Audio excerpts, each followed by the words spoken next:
Hello, boils and ghouls. Welcome to Watchers Podcast with your hosts, Brad and Colson.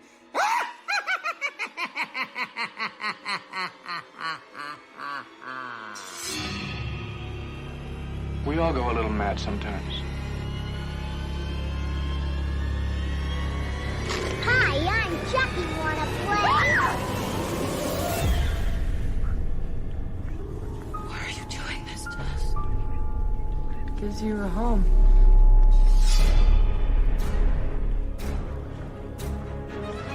I met him 15 years ago. I was told there was nothing left. No reason, no conscience, no understanding, and even the most rudimentary sense of life or death, of good or evil, right or wrong. What's your favorite scary movie?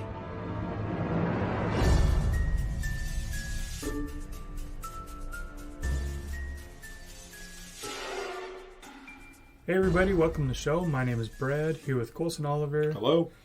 Colson, how's it going today? It's going good. Perfect. And you? It's going pretty good. That's good. Got a fun show lined up today. Yeah. Maybe. If If you've listened to our last Purge episode, I don't know if this is fun for you, but Yeah. maybe you're one of those people that like to be tortured. Who knows? That's right. Before we get into it, though, have you watched anything this week? I did. I watched the Fly franchise. Oh, really? So the original, the sequel to the original, the next one, The Fly, and then The Fly 2. I'd only ever seen The Fly with Jeff Goldblum. Mm-hmm. Same. Love the movie. It's great. So I started with the original. It's great. Yeah. Vincent Price is set in Montreal. Cool. Yeah, it was something I didn't know. All I'd ever heard of it is like the reveal of the guy. It's like a guy wearing a fly head. Yeah. And it is. I mean, it's 1958. It's still pretty fucking cool. Nice. I liked it a lot. It was shot in color. Where the sequel, The Return of the Fly, is black and white. Oh. And it came out a year after. And then also The Curse of the Fly, which came out like 6 years after that, is also black and white. Weird. I looked it up, and it's cheaper to shoot black and white than color. And also TV.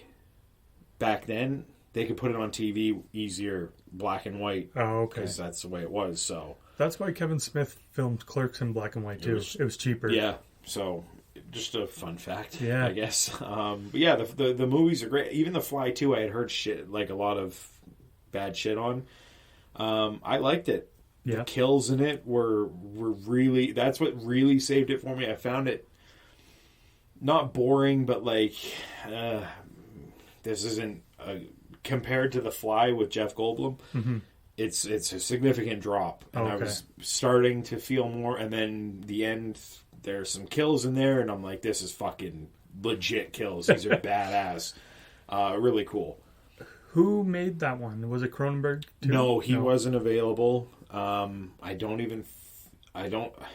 sure if he wasn't available or didn't want to do. Oh, okay.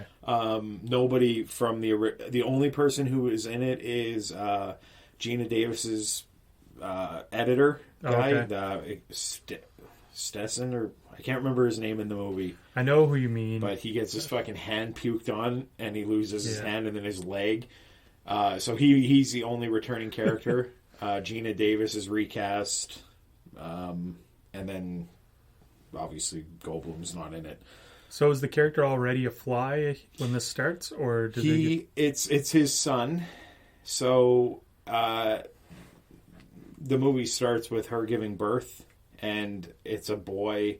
He doesn't have progeria, the disease where you age, mm-hmm. but he is like he's 5 years old, and he's at one point in the movie, and it's like a 20-year-old playing him. Oh, it's not, he's just advanced like that, yeah, and mentally too. He's super smart, and they give him shots. And if he doesn't take the shots, then he starts transitioning into Brundlefly. Oh, okay. It was a neat idea. Yeah. kind of silly, but like I say, some really good kills. Nice. So I watched that, and the other one I watched was Samaritan with Stallone, his superhero movie. Oh, yeah. It's on Amazon Prime. I liked it. Yeah. Wasn't anything spectacular, but it was fun. Nice. Yeah, I'm a huge Stallone fan, so anything with him I'll watch. Yeah. And he did great. He was really good. It had that kind of low budget feel to it. Like, I'm trying to think of another movie that I could compare it to, where the bad guys are just they're very typical bad guys, like working out of a warehouse with tattoos and different haircuts type situation. But yeah. Anyway, it was a good movie. But yeah, that's what I watched. Nice. What about you? I didn't watch anything else. Nothing. But I did see a live show. Nice. Yeah. Steve-O. Right. The Bucket List Tour. And how was that? Absolutely insane. Yeah, it was... I didn't know what I was even going into because I hadn't watched any of his specials or anything. Right. And I just wanted to keep it completely... Might as well. Yeah. Like, complete Fresh. surprise. Yeah. So what it was, he would do stand-up and, like, talk about an idea he came up with as, a skit to do. Right. And then it would show a video of it. He'd, like, step back and the room would go dark and a big screen would light up. And, yeah, it was like watching Jackass with commentary, basically. Nice. So then he'd just, like, let it play out, and then he'd talk about it again afterwards. Right. But it was really, really good. Close to 2 hours. And, yeah, the stuff that he does in it is, like, R-rated. Yeah. Like, worse than Jackass. Like, insane. Yeah, that's cool. Yeah. I watched his special, I can't remember when it came. It was like a year or two ago when it came out. And it was fun. It was a lot like you said, like he does videos and stuff.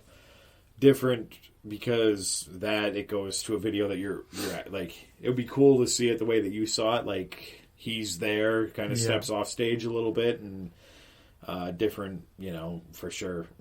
Different atmosphere for sure. But seems like it was a fun time. Yeah, and it was really funny because the theater that it was in, what was it called? The Capitol Theater? Okay. And it's pretty fancy inside. Like, you walk in, it's really nice. Yeah. And then you go into the actual theater itself, and it has, like, all the old molding and stuff. Right. And, like, the boxes that people in movies get assassinated in at the opera. Right. Like, that kind of look. And then you got, like, Steve-O on screen, like, shitting into a fan. Oh, that's hilarious. Like, yeah.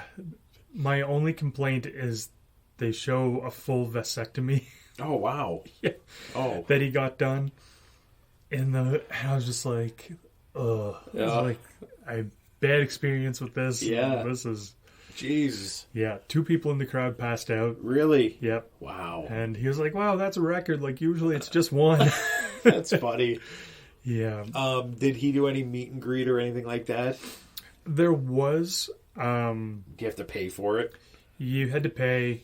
There was a thing too, like, before the show, a QR code comes up on the screen. Okay. And it was like, scan this and pre-order my book, and you're instantly put in a draw for the meet and greet after the show. Okay. So 10 names get drawn for 20 people total. Yeah. I was just like, all right, like, I'm going to win this. Like, I have to win. And I was just so confused when I didn't win. Yeah. Oh, that sucks. Yeah. Did you cancel the book? No, I didn't. Oh. It's going to come autographed. Oh, so nice. I was like, and he is judging from his Instagram, he does autograph everything. Yeah. He's one of those people, so that's pretty cool. Yeah. And there was a lot of, like, autograph stuff. Like, anything on the merchandise table was autographed ahead of time, too. Okay. So they That's had, like, cool. skateboard decks and stuff. Oh, yeah. Did you see prices on any of that stuff? No. I guess you wouldn't want to exactly skate with that. It's more something to hang on your wall. Yeah. So, yeah, that's cool. I forgot you went to that. That's, fun time. Yeah, it was good. Yeah. Well, it's awesome. Yeah. Hopefully that comes out soon, like as a show on TV. Right. Because there's some stuff in, like, I don't want to ruin anything because he specifically says, like, please don't spoil this for anybody. Yeah. And, yeah, I don't want spoil it because if you do watch it, it's insane. Yeah. Like, it's good. That's good. Yeah.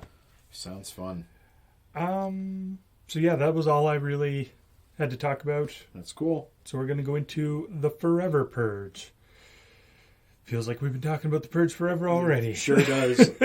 This one came out in 2021, has a 5.4 on IMDb. Yep. And I will let you give the rundown. Okay, so the plot is the rules are broken as the annual purge continues even after the holiday ends. A group of survivors in Texas must find a way to get across the Mexican border and make it out alive while the whole country around them springs into complete chaos. Yep.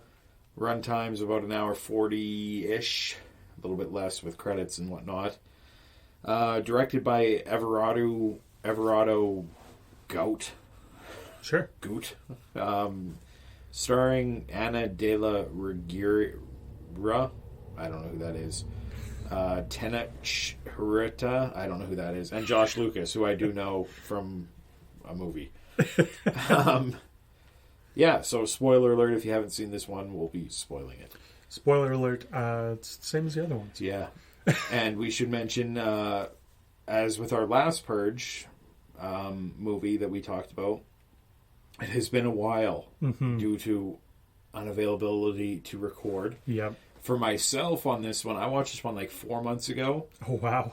And I'm like, I don't want to watch this again. So what I did is I kind of put it in and I fast-forwarded it, stopped it at key points. So it took me about 30 minutes to watch the whole thing. Yeah.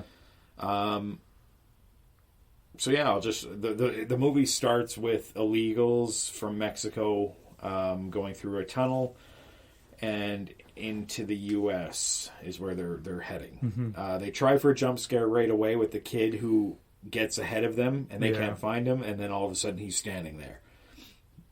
Ooh, jump scare, loud music and whatever.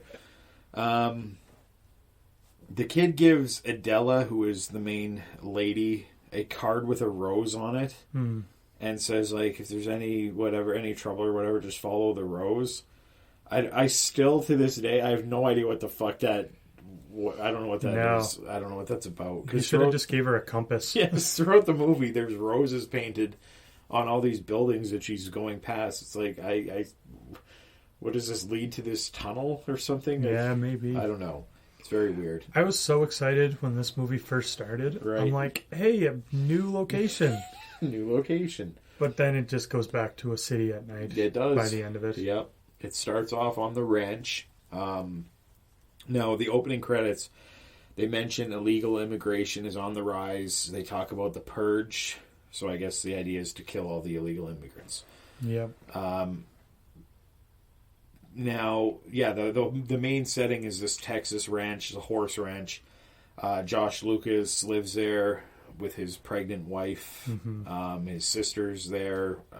His father, who was played by Sheriff Hawkins, I believe, from Halloween. 2018. Now, before the purge, just before the purge, it shows Josh Lucas grab a gun from one of the drawers. He puts it in his pants. That irritates the shit out of me. Like, this guy, odds are he should have a holster. Why wouldn't you put a gun in a holster? Yeah. As we found out from Plaxico Burress, the NFL player who put it in the front of his pants and then shot himself. Yeah. Holster your weapon. It's easier access having it right on your side than having to reach in behind. It just but you don't make look sense. as cool. Yeah, exactly. I never understood that with gun carrying people, why you wouldn't holster it. Once again, a large group of people in this movie is with the first purge. They get together. It works out for this group. Yep. They get there. Although I will say they leave it to the last hour. Yeah. Why, I don't know. They mention as they're standing on their porch waiting or on the side street. Like, he's supposed to be here by now. Purge starts in an hour. Yeah. What if the bus breaks down? You're screwed. Yeah, you think you'd give yourself a little more leeway. Yeah, get there. Give yourself 3 hours. Yeah. Walking time to make it. I don't know. But yeah, another large group, which we both have mentioned in the last movie we talked about with the Purge. We'd avoid that and stick to ourselves. Yeah. Yeah. And it was funny with this one because the Purge happened so fast at the start of the movie. I'm like, oh wow, it's almost over already. Yeah. And then you remember, it's called the Forever Purge. So I definitely, personally, I would stay home. I would probably, watching this, I think I would rig my house with some sort of trap so that if somebody was coming in, I'd hide in my basement, would watch movies in a dark room, and put like a grenade taped to my door so when somebody opens it, they're going to get blown up. Yeah. Yeah, that's what I would do. That's how grenades work. That's right. You just have it duct taped to the back of the door. Pin's still in it. Dylan, who is Josh Lucas. Now, the Purge has started. He has a camera. He checks it. Thinks he sees something in his garage or whatever. So he goes out there. He goes to his gun locker, grabs more ammo. His wife, one of the smartest women I've ever seen, just kind of thinks it's a good idea to sneak up on him. Not like intentionally, but still. You think she'd go out and be like, Dylan, are you out here? Yeah, I'm over here. Not fucking walk up to somebody who can't see you and then she gets a gun pointed right at her head. Yeah. If he was trigger happy, her head would be all over the place. It would. But yeah, just another dumb fucking character. The Purge is happening. We see people dragged by motorbike. We see lines of people against a building get shot down. Where Adela and her husband are staying, they have like these military sniper guys on the roof to kind of protect them. Mm-hmm. And we see vehicles cruising the streets, and it's got a white supremacy feel. Like they're saying they're targeting immigrants and stuff as like, if we find you, we're going to kill you, we're going to purge you, whatever. It really, really seems like this movie came out just because of Donald Trump. I was going to ask you, do you find this movie political? Oh my God, yes. And that's what's funny, because I see people defending, saying that it's not a political movie, and it's like, it 100% is. I feel like this movie wouldn't have been made if Donald Trump wasn't going on about a wall and like keeping Mexican people out, and there was the caravan.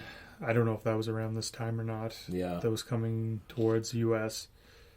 Like, at the time, like, that was the big thing. Like, Mexican people are ruining the country, or immigrants are ruining our country. Like, make America great again, all that stuff. It really feels like this is why this movie was made. Yeah, I agree. So there's those people cruising around. They have these... It's not Nazi militia, like the SS had those skull things. Mm-hmm. There are skulls in these, but it's obviously not the SS. Yeah. But it has that same feel to it. Like, anyway, the Purge is over.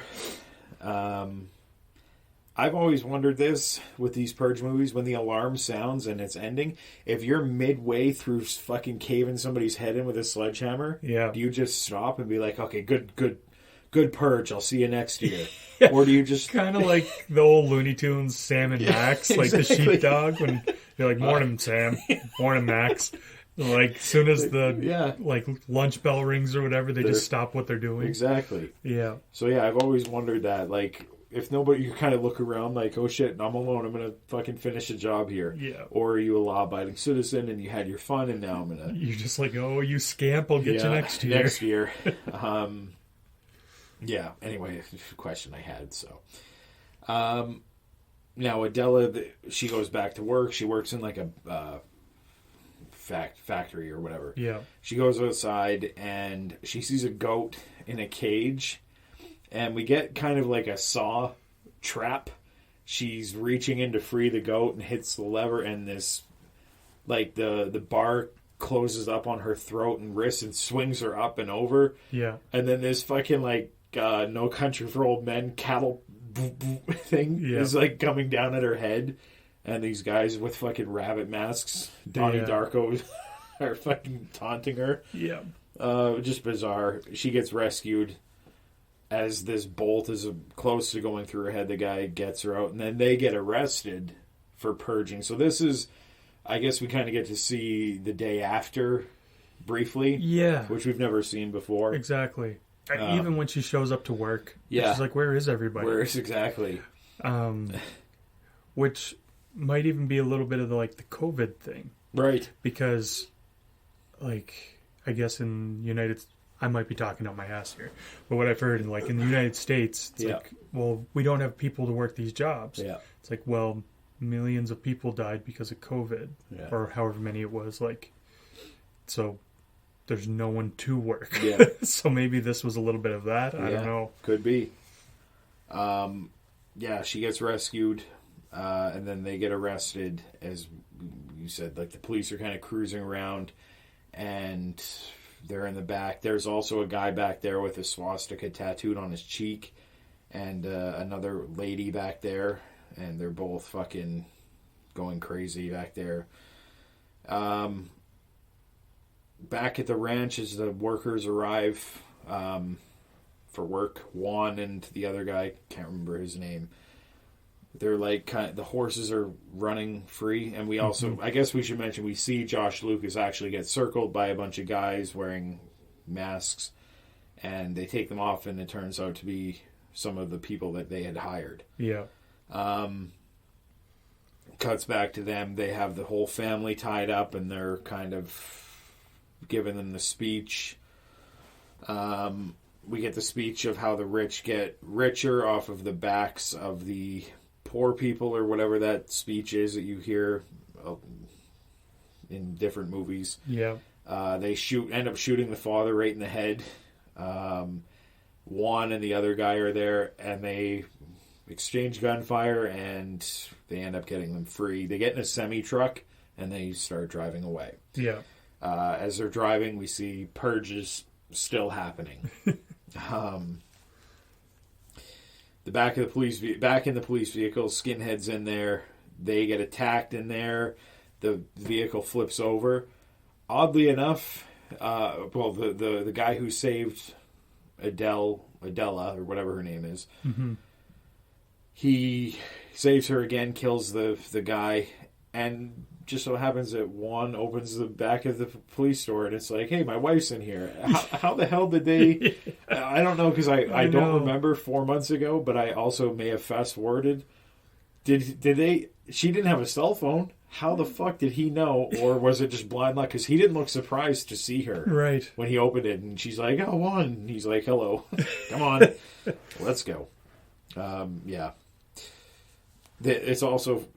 The semi-truck had stopped on a blocked road, and they see people kind of running around, and rather than just driving away, he gets out, and it's just dumb characters making dumb decisions. I guess you need that in these movies. Yeah. Whenever I watch them, though, there's part of me that's like, John Carpenter could make one of these and it'd be really, really good. Right, yeah. It almost has that Assault on Precinct 13 feel to it or something. Yeah. It's the music would be way better too. Yeah, that's definitely true. Over the radio, we hear that Mexico and Canada will both be closing their borders in a few hours. The group is obviously heading to Mexico because it makes no sense to travel thousands of miles north to Canada. Not going to make it. No, I know personally from the Canadian side, the Canadian border, you could just kind of, if you get stuck, you can get out of your vehicle and walk 100 yards that way and just go right across. I mean, there's not a ton of security. My mom was a customs agent on the Canadian side. So if you're American coming in, you had to deal with her. Whereabouts? Out west. Okay. Yeah, so it wasn't any city, no huge cities were near, but if you were going to Washington, you'd go through her. Okay. famous person she did not allow into Canada was P. Diddy, or Puff Daddy. Really? Yeah, his entourage, he had weapons and marijuana possession. So they turned his 6 buses around, and he had to go back. Wow. Other than that, I don't know any other famous people. But anyway. That's hilarious. Yeah, so they're heading towards Mexico, obviously. Before we keep going, did he just come back like an hour later with a fake mustache No on? idea. No idea. That would make sense, though. Just fucking get him into a car. Yeah. For the most part, border people don't give you a lot of trouble. Like, when I go into America, they're like, what are you doing? Do you have this? Do you have this? Do you have this? No. Cool. Okay. Yeah, I guess it's because you don't look suspicious or whatever. P. Diddy is a very famous person. It's out there that he may have had possession of something that or maybe one of his security guards did. And that's why, I mean, it's all it takes is like, get the fuck out. You're not allowed in. Yeah. I had to have my car searched. Did you really? Yeah. I was going to Maine. How old were you? How am I old am I now? I was probably like in your 20s? Late 20s, probably like 27, 28 maybe, around there. And they searched it? Yeah. What were they were you nervous going through or something? No. Like, I knew I had nothing. Yeah. And they're like, oh, like, what takes you to Maine? I'm like, oh, just vacationing, gonna see the sights kind of thing. And they're like, okay, well, we'll get you to go sit in here. You had to sit inside. Yeah. And you're like, what's gonna happen? Like, they're just gonna tear your vehicle. Yeah. I watched that, I think it's called Border Patrol. Yeah. I can't remember, but they some of those people, they rip your fucking vehicle apart. They'll tear it up. Thankfully they didn't, but they just left all our luggage on the ground. Like, computer, everything. It's like... Oh, yeah, that's funny. Yeah. Well, not for you so much, but... Yeah, it just slowed things down an hour. There's a scene in the movie where they're making their way down the road and they get surrounded by bikes, a gang of bikers. And the guy says as he's driving, they're slowing us down. You're in a semi-truck. Yeah. They're on bikes. That's literally like me stepping on an ant. Yeah. Just gun it. You're going to run them over, and it's going to be horrible. Yeah. It's not like they're in a truck or a tank or something. They're on motorcycles. Yeah, they're going to move out of the way once you start running them over, too. And they end up, like, waving this pro Forever Purge, whatever it's called, the Ever After Purge or whatever. Yeah. And the people are like, oh, they're one of us, so they leave them alone. Yeah. Guess that's all it takes. But, so they're on their way to the States. They get down to where the border is, and it is complete chaos. And now this is where you mentioned it turns back into that dark city feel, which we've seen in the last 3 movies. Mm-hmm. The first one takes place in the house, and then the other 3 are all cities. Yeah. And that's what this is chaos. There's people everywhere, rednecks trying to kill brownies, they called them. Yeah. Kill the brownies and we'll let you live. Yeah. It's like, fuck you. Imagine being a writer and coming up with a new racial slur for a movie. Yeah. If you had to make a Purge movie, where would you have the setting be? Oh, that's a good question. I think I like the idea of where this one started. Yeah, me too. Like a farming community type thing. Yeah. More gaps between houses, acres, and whatnot. Mm-hmm. I like that. Trying to think of what would you do? I would set it where the whole world was purging. Okay. And I'd do it on like a cruise ship. Cruise ship. Yeah. I'd be like... Yeah. Someone would be like, oh, like, this is the... I don't know what the fuck they would call it, but like, this cruise is for people who don't want to purge, and like, go on out, you'll be safe. Yeah. And then it turns out the people running the cruise are actually like, no, we actually are here to murder everybody. Yeah. They sell rock coats. You push your spouse overboard. I stole that from a radio show I heard. Rock coat. It's a good idea. Don't give my wife any ideas. Okay, yeah, so down at the border. So they end up closing the border. Kind of a cool shot. They have like a helicopter shot of thousands of cars lined up, and the lights just change from green to red as the border's shut down. Yeah. It's, where are we here? Oh, yeah. The group gets separated, as you mentioned again. They always seem to get separated. We find out at this point Adela was a woman fighter who took on the cartels. She's been handling weapons throughout the movie, and I guess that's why she knows how. Yeah.